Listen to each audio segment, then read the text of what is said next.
na alam ko na ayaw mo na kong makita, wala naman akong magagawa. Magtitiis ako't maghihintay sa'yo.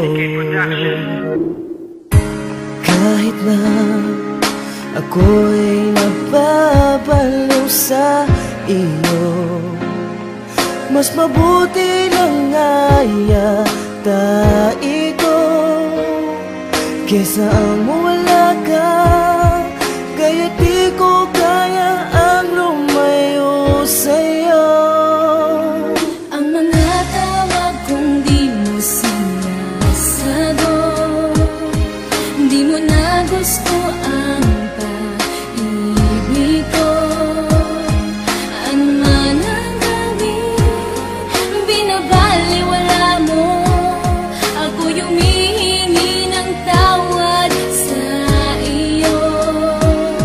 Sa harap ng iyong pinto ay naghihintay, kahit na parang di mo ko nakikita. Masakit ang lahat, pero patuloy akong maghihintay sa iyong pagbalik.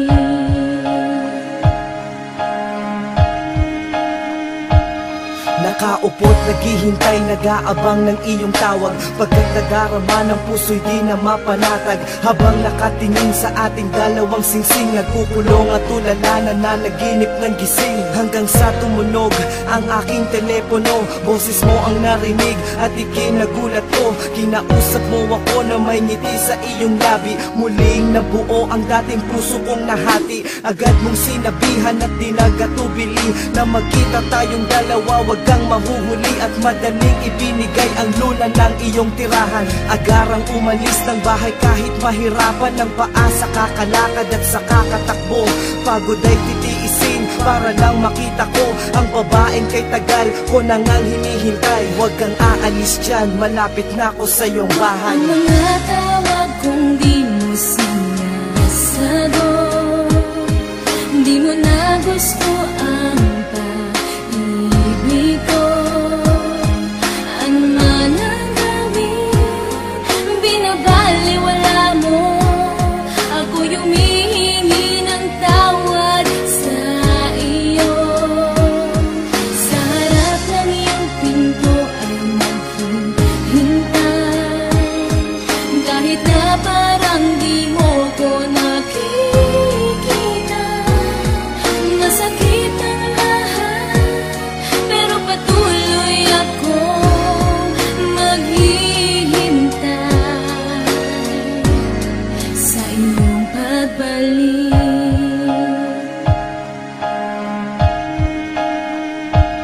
Ngayon ako'y nandito na sa tapat ng iyong pinto. Isang krimen ng bumungad at ako'y napahinto. Nagwala at sumigaw, hinarangan ng pulis. Binitbit palabas at ako'y pinaalis. Galit ay di matiis, denial ng telepono. Nagbabaka sakali na meron pang sumagot nito. Ngunit wala na, pagkat ang lagay mo ay critical. Biglang pinasok ang iyong bahay ng isang kriminal. Ang akala mo'y ako, mga mata ay tinitigan. Di nagdalawa ang isip, ang buhay mo'y kinitila. Di mapigil ang luha nitong aking mga mata. Nanggigigil sa nangyari, nais kong makita ka. Paulit-ulit na denial ang iyong numero. Galit na galit habang hawak ang telepono. Ngunit di mo na sinasagot ang aking mga tawag. Di ko man lang nasabi sa iyo na patawad. Ang mga tawag na hinihintay sa'yo, di ko na maririnig ang boses mo.